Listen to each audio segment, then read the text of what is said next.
ગુજરાત સમાચારમાં ઈડીની રેડ બાદમાં જીએસટીવીમાં આઈટીની રેડ અને સતત આ બધી કાર્યવાહી ચાલી રહી હતી ત્યારે સમાચાર આવે છે કે ગુજરાત સમાચારના માલિક બાહુબલી શાહની ધરપકડ કરવામાં આવી છે।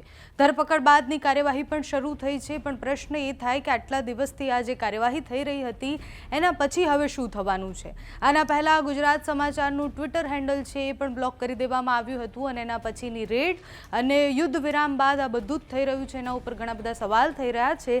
આ વિષય પર ઈશુદાન ગઢવીની પ્રતિક્રિયા આવી છે। આમ આદમી પાર્ટીના નેતા ઈશુદાન ગઢવીએ પ્રતિક્રિયા આપતા કહ્યું છે કે આ જે ચોથો સ્તંભ છે એને હલાવવા માટેની કોશિશ કરવામાં આવી છે। ઇમરજન્સીના સમયથી ગુજરાત સમાચાર સતત કામ કરતું આવ્યું છે અને જે રીતના એ કામ કરે છે એના કારણે સત્તા પક્ષના નેતાઓને ગમતું નથી અને એના કારણે ઈડી અને સીબીઆઈનો આવી રીતના એ લોકો ઉપયોગ કરે છે। તો ઈશુદાન ગઢવીએ શું કહ્યું છે, સાથે જ બીજા પત્રકારો માટે અને સત્તા પક્ષના નેતા માટે શું કહ્યું છે તે સાંભળો। લોકશાહીનો ચોથું સ્તંભ એટલે મીડિયા, પત્રકારત્વ। જ્યારે ગુજરાત સમાચાર ગુજરાતની જનતાનો વર્ષોથી એક નિર્ભીક અને બેખોફ અવાજ બની રહ્યું હતું। કોઈ પણ સરકાર હોય, એ રાજ્ય સરકાર હોય કેન્દ્ર સરકાર, ગુજરાત સમાચાર હંમેશા વિપક્ષની ભૂમિકામાં રહી અને જનતાના પ્રશ્નો મૂકતું રહ્યું છે। ત્યારે જે રીતે સમાચાર મળ્યા છે, ગુજરાત સમાચારના માલિકો પૈકી એક બાહુબલીભાઈની ઈડીએ ધરપકડ કરી છે। આ પણ એક નાટક સમજવા જેવું છે કે તમે વિચાર કરો કે 36 કલાક ઇન્કમ ટેક્સની ટીમ બધું સર્ચ કરે છે અને ઇન્કમ ટેક્સની ટીમ નીકળે છે અને ગેટમાંથી સીધી ઈડીની ટીમ એન્ટર થાય છે અને તરત જ જૂના કેસ કોઈ ઉખેરીને બાહુબલીભાઈની તરત ધરપકડ કરવામાં આવે છે। એ લોકતંત્ર પર હુમલો છે, સ્વતંત્રતાનો અધિકાર છે બોલવાનો, અને પત્રકારત્વનો જે એક ચોથું સ્તંભ બનીને ઊભું છે એના ઉપર હુમલો છે। આ લોકશાહીમાં ઈડી અને સીબીઆઈની કઈ રીતે દુરુપયોગ કરીને એજન્સીઓનો, એની પહેલા પણ ઘણી એજન્સીઓ, ઘણી એવી મીડિયા સંસ્થાનો છે, એજન્સીઓ દ્વારા એની ઉપર રેડો પાડવામાં આવી છે અને પછી કઈ રીતે એને વહેંચી દેવામાં આવ્યું છે આખું ગુજરાત અને ભારત જાણે છે।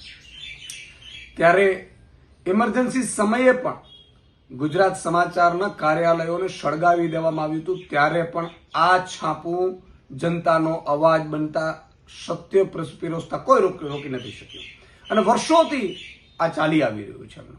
જીએસટીવી અને ગુજરાત સમાચાર બંને નિર્ભીક રીતે આજે પણ સરકારની ટીકા ટિપ્પણી હોય કે સરકારની ફેવરવાળી વાત હોય એ નિર્ભીક રીતે સત્ય સાથે મૂકે છે।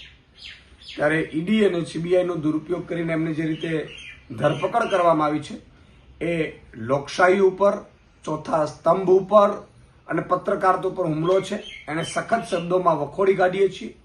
હું એક ગુજરાત સમાચારના વાચક તરીકે, આમ નાગરિક તરીકે પણ આવા સાચા પત્રકારત્વનું ગળું ઘોટવાનું જે કામ કેન્દ્ર સરકાર કરી રહી છે એ ખરેખર નાગરિકોના હિતમાં નથી ને સરકારોના હિતમાં નથી। સરકારનું કામ એ છે કે એમની ક્યાંય ભૂલ હોય તો કાં તો વિપક્ષ કહે અથવા તો કોઈ સાચું પત્રકારત્વ કહે તો એને ભૂલ સુધારવાનું હોય, એને દબોચી લેવાનું ન હોય।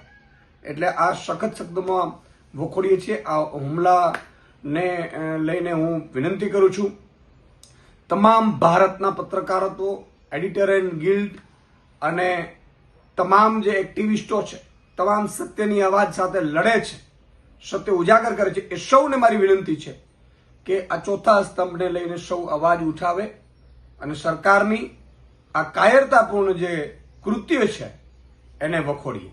જય હિન્દ, જય જય ગરવી ગુજરાત।